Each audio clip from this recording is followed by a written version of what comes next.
Hi, it's time for another review of a cryptocurrency hardware wallet. Today we've got the Digital BitBox from Shift Devices, made in Switzerland. Hi to all my Swiss viewers, and this is a simple, low-cost Bitcoin hardware wallet. And as I've said in many previous videos, which I'll link in at the end of this video and down below, because I've reviewed the new Trezor Model T, the original Trezor, and the Ledger as well, and I've done teardowns of the Trezor as well. If you're in the crypto space, you must have a hardware wallet to store your cryptos in. Do not store them on the exchanges or anything like that. I understand you have to do that if you're, like day or week trading your cryptos or something like that. But when you're not using them, keep them. When you're not trading them, keep them stored on a cryptocurrency hardware wallet. It just makes it so much harder, if not almost impossible. I'll never say impossible, for people to steal your coins, because you're physically in possession of the actual wallet itself. So they need the physical wallet itself before they can get access to it, because the keys are stored inside these hardware wallets, and that's the key. No pun intended. So thank you, Shift Devices, for sending this one in. This is slightly different to the other hardware wallets we've looked at, because these have all had screens on them so that you can, the new Model T actually even has a touch screen, so that you can actually type your PIN number into this to actually log into the thing and enable it. Whereas the Digital BitBox, let's open it up. Ta-da! There it is. It's just a little hardware key like that, fully potted, by the way, which is really nice. Sells for 59 euros with 19 euros shipping. It's a little bit pricey for just a, basically just the secure crypto chip on there that generates the true hardware random keys, plus a USB micro in there. But hey, it is fully potted, which was one of my sort of, I guess, not a huge complaint, but I was just surprised that the Ledger and the Trezor, they didn't come fully potted. This one does, and that's nice. It just means it's more secure from a physical hardware attack. And it's different again in that it comes with a micro SD card, which just plugs into the side of the thing, and it allows you to back up your keys. So you, when you set this up, backs it up onto the micro SD. You go put your micro SD card in your safe deposit box or whatever, hide it, in your bottom of your shoe or wherever you want to hide the thing. And that's how you store the backup for this thing. I don't know, it doesn't look like it has a paper password. There's nothing else in the box, nothing up my sleeve, to back up the key in this thing, because these Ledger and Trezor ones actually have a paper backup. So when you set them up, they give you the seed keys, and you write down the 12 or 24 seed word keys. This one looks like it just backs it up under micro SD card. So I don't recommend you store that on your cloud or whatever, because if somebody's got that, they can steal your coins. So keep it on multiple SD cards in multiple locations, physically separate from the interwebs. But I like the fact that it's fully potted with, look at this, the same material used in bulletproof glass, beauty. There you go, handy touch button and LED indicator to physically confirm your intention. So there must be like a capacitive touch thing, I guess it lights up when we plug it in. We'll find out. And it has a true random number generator on there. I can't do a teardown of this. I have no idea what chips are used. So it looks like it doesn't use a secure micro. It looks like it just uses a dual chip system. It's got a regular USB micro, like an ARM or something like that. And then the keys are kept inside a secure memory chip, and that will have physical attack security with like wire mesh over the die and all sorts of other anti-tampering mechanisms in this thing. Because, well, technically, if you've got possession of this, ultimately, if you've got enough time and enough resources, you can probably get the key out of it, but it's going to be incredibly difficult, if not destructive, to do so. And they claim that their app is native, so it avoids security attacks, which is different to other browser-based wallets. But unlike the Ledger and the Trezor, which actually have screens on them, and when you boot them up, especially the Ledger, you actually enter your PIN number onto this. So there's no way that, you know, any malware on your computer or anything else can intercept this sort of stuff. And the ledger, and this one's got a touch screen on it, and the original ledger had a randomized keypad, so it'll show you a keypad when you boot it on, and it'd be random each time. So you would actually click the keys on your computer into the web browser based thing, but they were randomized, so they couldn't get your PIN number on there. So without having used it yet, that would be my first concern, is that when you there's a PIN number or password for this thing, and that has to be entered on the computer, which then travels over the USB, and, well, technically less secure than these screen-based ones. But it's still going to be much more secure, order of magnitude more secure than leaving your crypto on an exchange or in a software-based wallet.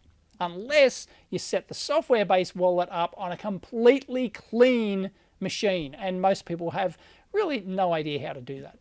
Or worst of all, using your damn phone to set up your software wallets, and do not do crypto on your phone. Trust me. And it's also got a U2F authenticator thing for websites and other software that support U2F authentication. So you plug it in, and you don't have to plug in, type in your password. You physically got access to this. You can access all your Google accounts or whatnot. I don't use that myself, but if you're going to do that, that could be handy. One of the downsides is it only supports Bitcoin and Litecoin by the sounds of it. It does support Ethereum, but that's through My Ether wallet. But that's the same for both the Ledger and the Trezor as well. They both use My Ether wallet, and it's a good system. It supports the ERC20 smart contract tokens and things like that. So if you're buying into ICOs, initial coin offerings and things like that, they often use the ERC20 system using Ethereum, and you can do that on My Ether wallet. So that's how you can access your tokens. So technically, you should be able to store any ERC20 token on here through the Ethereum smart contracts. Okay, installation should be easy. Windows, Linux, Apple, and the source code as well for those playing along at home. Excellent. Plug in the bit. So install the software, plug in with a micro SD card inserted, and presumably it'll ask us to set it up, and it'll create a backup on that SD card. And Bob's your uncle. But the good thing about this is when you plug in your SD card into this, the keys are generated and stored inside here. They're immediately transferred to the micro SD card for backup. They never travel over the USB. So even if your computer is infected with malware, in theory, they should not be able to access any of this. That's in theory anyway, if they've engineered it right. And by the way, if you're going to install the software for this, only get it from the official website. Don't get it from any other file distribution server or anything like that. They've got the 256 checksum there for it. So if you're super paranoid, you want to check the checksum and all that sort of jazz. But yeah, don't get fooled into downloading it from anywhere else, because technically there could be some form of man-in-the-middle attack there. Welcome. We'll guide you through. As recommended that you close all our other applications, blah, blah, blah, blah, blah. Let's go. 22 meg. That's pretty good. Let's go. Complete.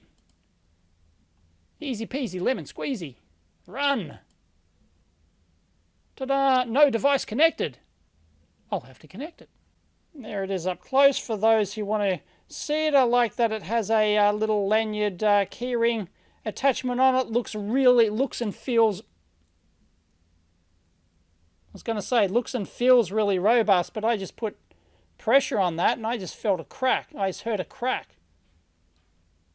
That's probably just the top shell. I think it's just the top shell, but the rest of it, because that should be the PCB going all the way through there, should just be the 1.6 millimeter PCB right through, and didn't like the sound of that. But yeah, the potting I don't think goes over the top of the SD card. Anyway, it seems fairly robust. I mean, that was pretty extreme, me, going like that. I'm going to play with it, so let's... Alright, so SD card plugged in, and doodle-doodle-doot, there you go. Detected it. No wuckers at all. None of this device driver rubbish. And new wallet name, password, and repeat password. Here's the problem. Technically, we're entering the password on the computer here.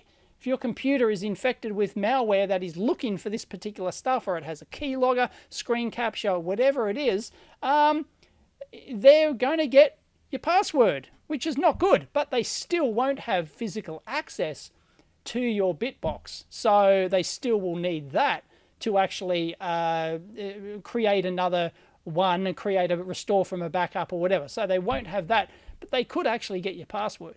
So technically, this could be hacked by having some sort of malware keylogger or some other thing capturing your password when you install this on the computer, and then they would need access to the backup file, which is stored on that SD card. But as I said, that the BitBox writes directly from its internal processor to the SD card. It doesn't travel over the USB. So there's, in theory, no way you can infect your machine to actually capture that transfer. So they'd physically have to get hold of that backup file on your SD card. So if you're dumb enough to store that on your Dropbox or your cloud server or your email system and they could access it that way, then they could steal all your coins if they had the password and that file. So obviously, don't do that. Submit. Save in password. Create in wallet. And as always, choose a random password that you're not using elsewhere. There you go. We're in like Flynn. Password set, wallet created, backup saved to SD card, device connected, oakley dokley. Well, that was really easy. I was impressed by that. I had a few issues with the Trezor and the ledgers setting them up, a few little niggly things and stuff like that. There you go. You can send me some Bitcoins. I got no Bitcoins, please. Any Satoshi appreciated. I do accept cryptocurrency donations on the EEVBlog website, by the way. Thank you very much. It's also linked in the comments down below. So we can just send Bitcoin, options, manage backup, change password, create new wallet, enable full 2FA, connect mobile app, blink the LED. It blinked. One blink. It's right next to, it's a big, really bright white LED right next to the keyring port. There you go. This is handy. Look, you can generate a random number because it's got a true hardware random number generator, or true-ish. Random hardware, that's a whole science in itself, generating true random numbers. It just generates just because. If you want to just, like, if you've got an app and you've got a hardware random number generator, that's pretty cool. I like that. Being the nerd that I am, yep. That's impressive. Check for updates. Upgrade firmware. Oh, the desktop app is up to date. There it is. And upgrade expert settings. There we go. Wallet service. BitPay. Okay. Digital BitBox. Smart verification. Proxy. Hidden wallet password as a security measure. Use a special password to open a hidden wallet. Permanently enabled. I don't know. That sounds a bit how you doing. So all I see is Bitcoin. I don't see Litecoin there at all. The multi-sig.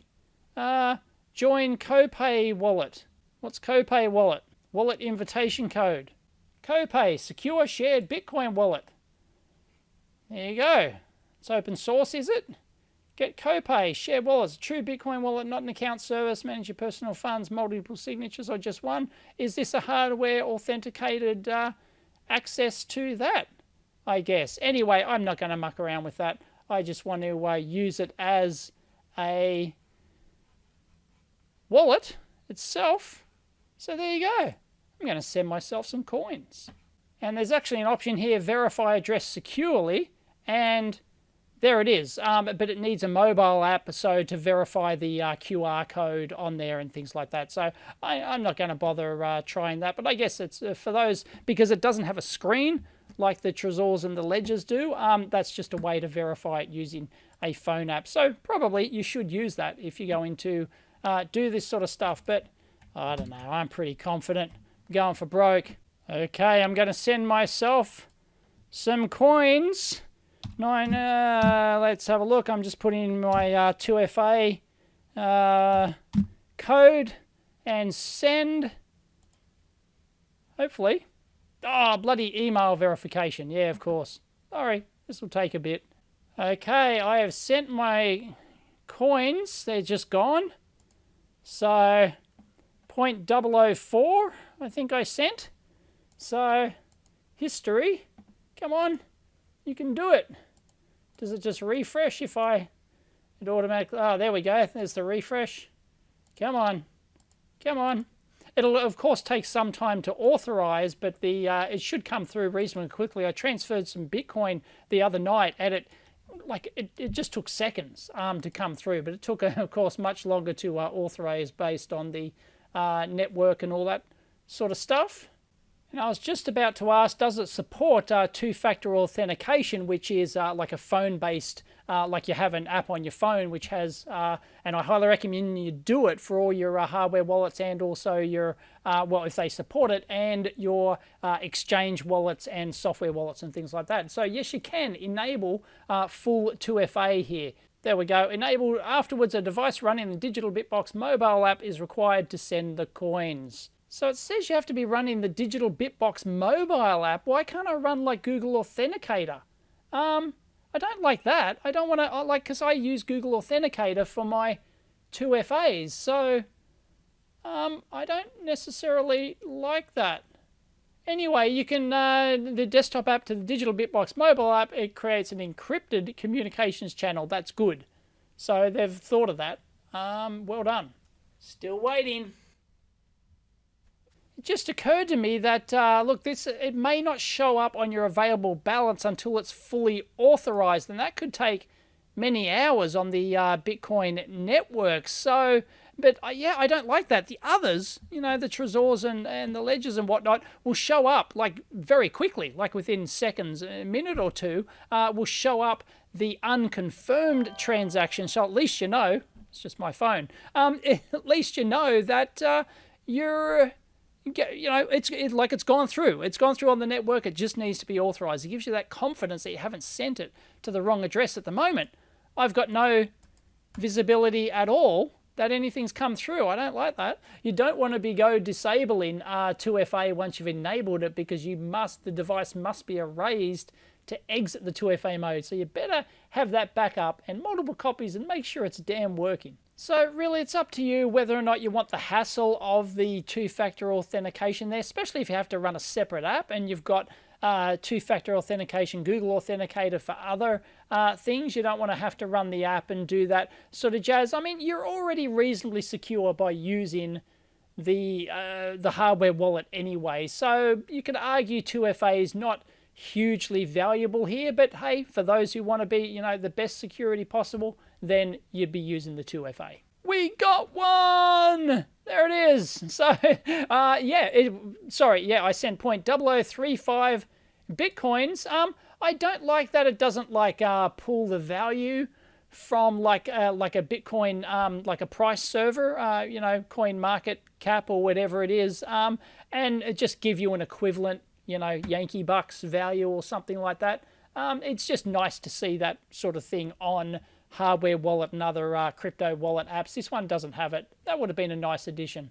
And if you double click on the transaction there, it takes you over to, I won't show you, but it takes you over to blockexplorer.com, which you can then explore the actual block transaction that you just did. Nice. So I guess that's pretty much it. That's all there is to the Digital BitBox. Thank you very much for sending that one in.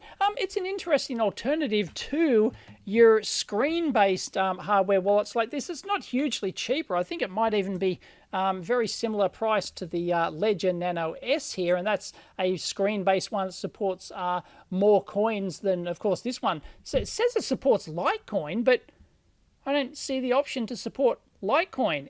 And then if we want to do our Ethereum, here it is. Let's go over to My Ether Wallet, which I like. You can use this for all your initial coin offerings and stuff like that. There it is, Digital BitBox. Connect your Digital BitBox. Ta-da! And it works the same with the Ledger and the Trezor. As you can see, there's support for those there. All right, connect your Digital BitBox. Here we go. That's better. We're in like Flynn. There it is. And Digital BitBox. So we're using the M44 6000, that I won't explain, those sort of paths. Anyway, that's the one you want to use, so we can unlock our wallet and we can go in there and view our token balances like this. So if we go in there, we'll be able to Ether Explorer, and There's nothing there because we haven't done anything with it yet. Anyway, unlock your wallet. Ta-da! We're in like Flynn, and this is where we've got 0 Ether, and this is where we can show all our tokens. So this is where these are built in, supporting My Ether wallet. So all these tokens, all these different coins, they're tokens. They're by coins. They're actually tokens on ERC20 tokens on the Ethereum blockchain. So there you go. So this is where you access. So if you buy into an initial coin offering, it either defaults here, or you can add your own custom token here. They will give you that information to add it to My Ether wallet, and then you can use your Digital BitBox to access your initial coin offering coins, or tokens, as they're called. So there you go. There's seamless integration with My Ether wallet, exactly like the Ledger Nano S, and both of the Trezor models. It works great, no worries whatsoever. So now we can send and receive Ethereum and all the different tokens using My Ether wallet. Brilliant. But even though My Ether wallet is a web-based wallet, you've got to have physical access to your hardware wallet, in this case the Digital BitBox, to actually log in and connect this thing, because your keys are stored inside the physical hardware device itself. So otherwise, like, no one can hack My Ether wallet, for example, because you have to physically have the device. And if you want to send, here we go, create transaction. Let's go. And this is where we do the touch button. It's got a capacitive touch button. We have to hold it for 3 seconds. Let's give it a go. Put my finger on it. There we go. Yep. No worries there. If it, I don't necessarily trust capacitive touch buttons, but it's good in that it's like sealed inside there. It's just more robust. Was sent successfully. Cool bananas. Oh, haven't got much left. Meh. So there you have it. That's the Digital BitBox from Shift Crypto Security, made in Switzerland. I like the physical nature of it, and how it's better than just the like the female SD, micro SD, and USB-C connectors on these. They always feel fragile, and if you're gonna like insert the cable too many times, you're gonna break the poor little thing. And like if you're inserting and removing these every single day, playing around with this thing, then, it's a problem. This one from Digital BitBox feels much more robust, but the downside is it really only supports Bitcoin natively. It said it supports like Litecoin, but unless I'm missing something, I couldn't see how that worked. But of course it supports Ethereum through My Ether wallet, which is fantastic. It's not a bad price. It's nice and physical security. I like how it has the SD card backup and things like that. But the problem with the SD card backup is, like, SD cards aren't the most hugely reliable things, especially if you get ones from the Shenzhen market and you don't have a clue where they've actually come from. But even if you get the genuine ones, like if you stick that micro SD card in the safe and leave it there for 10 years and go back and use it, and that's your only copy, don't be surprised if it doesn't work after a set amount of time. And of course, to copy it, you've got to copy it on a machine. So I would copy it on a clean machine. If you're going to make multiple copies of it, copy it on a clean machine that's set up and isolated from the interwebs. And otherwise, if your machine's infected with malware, it could potentially search for these sort of things. Hackers can put malware on your machine by many different methods, and if they are actively targeting the Digital BitBox, it can know what files to look for and stuff like that. So you definitely want to make multiple backups, do it on a clean machine, don't store it on the cloud, and if you're doing that, then you're probably going to be safe and secure. So I don't mind that at all. It's an interesting alternative. I probably prefer the screen-based ones. I get more of a warm fuzzy with the screen-based ones, but there's nothing wrong with this Digital BitBox. It seems to work just fine. No issues with setup. It's going to be more than secure enough, order of magnitude more secure than some sort of online wallet or exchange wallet or something like that. Don't leave your coins on the exchanges. They'll just get hacked eventually. That's just the risk you take. Anyway, it's not a bad little thing. If you're just doing Bitcoin and Ethereum, then does the business. I like I trust this for longer term physicality of the thing, especially if you want to carry it around on you. Then this one's going to be more reliable than either the Legend Nano S. So ultimately it feels a bit more physically robust than these devices. So, if you're carrying around on your keychain all the time, especially if you're sorting them in and out every day, I don't like these female connector based ones. They're just ultimately going to wear out. So the Digital BitBox shouldn't do that with its male connector. Here, male USB connector, it should last much longer. I guess the only other thing would be ESD susceptibility, electrostatic discharge. So if you're carrying around your keychain in your wallet, or in your pocket or whatever, you're rubbing your feet on the carpet, or you touch the pins, or you're in a high ESD environment, I wouldn't know unless I actually depotted this thing and looked to see if it has like an external dedicated ESD protection, USB protection chip in it, or whether or not it's just relying on the built-in diode protection inside the microcontroller, which is still okay. Things like that, but it's probably no more susceptible than your regular USB memory stick or something like that. So I think that's an interesting alternative. It's just a bit different to the others, and it has its place in the market, I think. I don't mind it at all. It worked pretty seamlessly to install with the Bitcoin and the My Ether wallet. So there you go. It's not bad at all. I don't mind it. I'll link it in down below if you want to pick one up. As always, if you like the video, please give it a big thumbs up, because that always helps a lot, and subscribe, bell icon notification, all that sort of stuff. Catch you next time.